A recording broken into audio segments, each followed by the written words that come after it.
Bird ফ্লুতে সব হারিয়ে dairy farm করে কোটিপতি বনে গেলেন মোহাম্মদ সোহেল। প্রায় 10 লাখ টাকা হারিয়ে হতাশায় ভুগলেও এখন টাকা নিয়ে চিন্তা নেই তার। বার্ড ফ্লু হওয়ার পরে ওই পোল্ট্রির বিজনেসটা আমি আর ওরকম ভালো মতো আগাইতে পারিনি। হতাশায় ডুবে গেছিল পুরো পরিবার, কিন্তু হাল ছাড়েননি নারায়ণগঞ্জের সোহেল। মাত্র 4 লাখ টাকা নিয়ে শুরু করেছিলেন ডেইরি ফার্ম, আর এখন কোটি টাকার মালিক। প্রথম আমি শুরু করছি 2টা গাভী কিনছিলাম মুন্সিগঞ্জের থেকে, এক ব্যাপারী থেকে 4 লাখ 4.5 লাখ টাকা দিয়ে। 2000 সালে রেল লাইন মোড়ে শুরু করেছিলেন পোল্ট্রি মেডিসিনের ব্যবসা। চলছিল ভালোই, কিন্তু 2007 সালে হঠাৎ করেই সবকিছু একটি ঝড়ের মতো এলোমেলো হয়ে যায়। বার্ড ফ্লুর ব্যবসায় নামে ধস, হারালেন 10 লাখ টাকা। আমি 2000 থেকে এই ইয়ের সাথে জড়িত ছিলাম, পোল্ট্রি ব্যবসার সাথে, এই ভেটেরিনারি ব্যবসার সাথে, পোল্ট্রি ব্যবসার সাথে জড়িত ছিলাম 2000 সাল থেকে। ওইখানে আমার বন্দর বাস স্ট্যান্ডে একটা মেডিসিনের দোকান আছে এবং ওইখানে ফিডের দোকানও ছিল। সোহেলের এ দুঃসময়ে পাশে দাঁড়ান বড় ভাই আব্দুল বাতেন।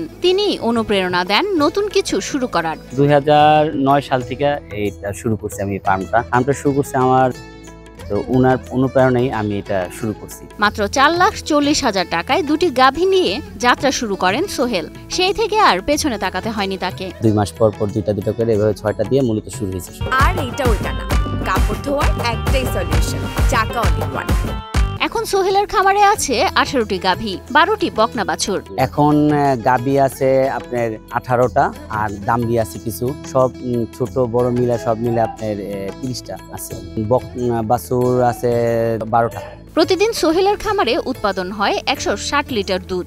আগে দুধ বিক্রি করতে কষ্ট হলেও এখন পাইকারি ও খুচরায় দুধ বিক্রি হয় 70 থেকে 90 টাকা লিটারে। মাসিক আয় এখন 50,000 টাকারও বেশি। যখন বাজারে দুধ বিক্রি করতাম তখন 17 টাকা লিটারও বিক্রি করছে, 14 টাকা লিটারও বিক্রি করে আইসা পড়তে হয়েছে, কারণ এটা এমন একটা জিনিস, কাঁচামাল, এটা তো ফ্রিজিং করা বেশি দিন রাখা যাবে না। সোহেলের ডেইরি ফার্মে কর্মসংস্থান হয়েছে 4 জনের। 1.5 দশকে কোটি টাকার পুঁজি হয়েছে তার। যেখানে হাল ছেড়ে দিতে পারতেন সেখানেই তিনি দেখালেন সাফল্যের আলোকবর্তিকা। এখানে 4 জন লোকের কর্মসংস্থান আপাতত এখন বর্তমানে।